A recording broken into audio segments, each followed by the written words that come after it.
Hey guys, Micah from Black Bear Kydex. I am coming to you with a video on this sheath that I just made for BJ Hill. And if you guys haven't checked him out already, there's obviously a bunch of videos.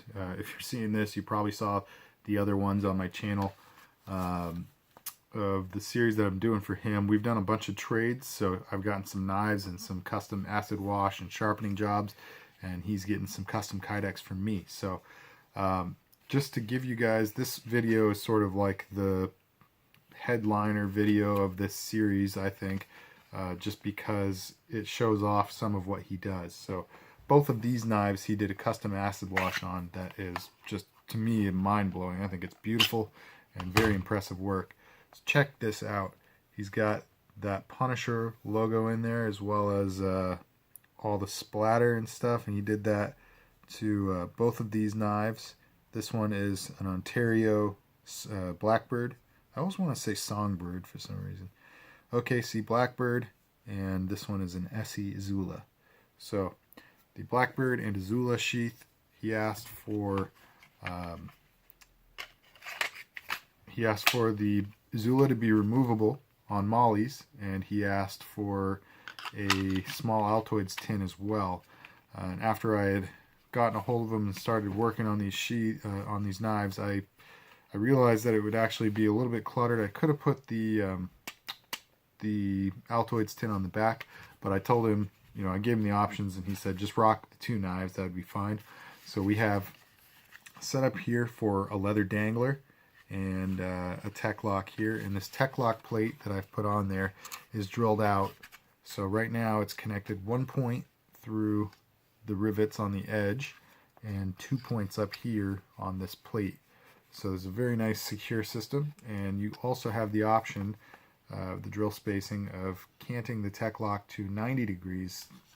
So it's either going to be a horizontal carry, or you could turn it and carry it perfectly vertical on your right side. So you have the option of carrying it like this on your right side, or any kind of horizontal setup you want. You could do it like left-hand scout carry, something like that.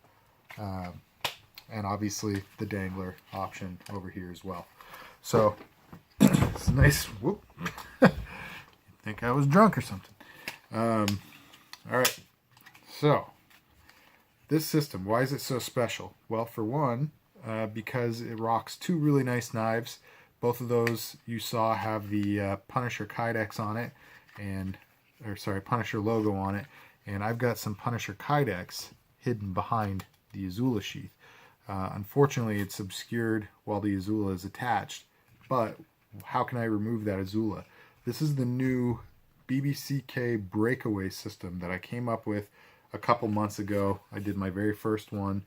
And as far as I know, I'm the only person out there doing this. This is a concept I invented, and I'm really excited about it. I think this is kind of my mark on the Kydex industry and the history or legacy of sheath making. So basically, instead of just having, I had done one before where the small sheath had molly locks on it and they clipped onto a plate that was on the bigger sheath. So you could remove it by doing that. But this is a different setup. This allows you, without removing any hardware, without opening any belt clips, nothing like that, you can just pull the sheath right out, and it already has a belt clip on it. So this is a 2-inch molly lock. It'll work on most belts as long as the belt isn't too thick, and obviously it can go on webbing or things like that, a backpack strap, a lot of different applications. The sheath for it itself, you get a really nice draw. Got my ballistic one-handed draw going on. A little bit of a Kydex click. And so as you can see, you've got that Punisher skull there. And when you put this back in, you can no longer see the Punisher. But one of the cool things, the breakaway system doesn't inhibit the draw at all. It doesn't interfere with the retention on your smaller knife. So even though you're putting it into something that's compressing the sheath a little bit, it's compressing it just in the spots necessary to hold that sheath in. So it's strong enough that, here, I'll make sure you can see I'm not cheating. I'm holding it right there. I'm not bracing the sheath or anything. It's strong enough that you can yank your smaller knife out of its sheath without the sheath coming out. And at the same time, it's not so strong that you can't remove it when you want to. Yeah, it does take a little bit of a pull, but that's because it's in there nice and secure. And all right, so we got that. The larger knife here, the Blackbird, you can get at it one of two ways. The first way, the easier way, I think, is to just deal with the Izula handle. Just kind of reach around it and deploy your knife. You know, even in an emergency situation, you're still going to be able to get to it pretty quick. So I don't want all the snarky comments that you guys out there. I know some of you guys out there are like, oh, you can't reach the handle, you can't get a full grip, blah, blah, blah. Dude, if I need my knife, I got my knife. It's not a big deal. So anyway, there's that. And the Izula, same sort of thing, only the Izula can flex away. Now what I've done to keep it from flexing a lot is I've put a little bungee. You can see I've looped it straight through. So it'll still allow you to flex the sheath, but it won't flex very far. It gives it some reinforcement. And I'm confident that these Chicago screws are going to hold up too. So, I mean, unless you really, like really aggressively try to rip that away, it shouldn't be an issue in this particular sheath.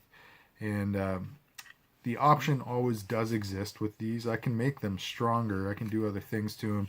And you can always loop more you can put paracord around it to make sure it doesn't stretch far or anything like that. But for this particular one, this is how we wanted it to be. So this is how it is.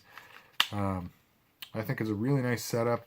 The color combination here, we've got Police Blue, the Punisher Thin Blue Line, and Cryptek Typhon Micro. And the reason I chose to do it like this was because if you look at a sheet of this Punisher stuff, only comes in 8x8, and if you want to make a taco style sheath for it, you can't fit the Punisher. Sorry, I'm rambling. To get the Punisher skull to stay on the front of the blade, on the front of the sheath, you're going to have to fold it somewhere around there to have the whole skull there. But then that doesn't leave enough material here to actually make the full fold over and rivet it and have good retention and all that. So I just decided it'd be better to just use this as an accent piece. And for the Thin Blue Line, I decided it would match best with Police Blue. So we got Police Blue, then the Punisher Kydex over that, Cryptek Typhon Micro for the Izula and the Breakaway system. And I thought it would be a nice little touch. This is the color shot cord I've got. It's kind of like a police blue and black candy cane type stripe. And all over the Izula, I used police blue eyelets. I thought that was a really nice touch. Just a little kind of hint to what's going on in the color scheme. So, all right. That's what we got. I think this is a really exciting sheath. Amazing acid wash job. Let me show you that one more time. Man, that is freaking sweet. So, alright guys, if you like this sheath, if you like these knives, if you like this video, hit that like button. If you're not already subscribed to my channel, please hit that subscribe button. Definitely comment down below. Let me know what you think of these things. And share this with all your buddies. Thanks for tuning in, guys. Stick around for the next one. God bless.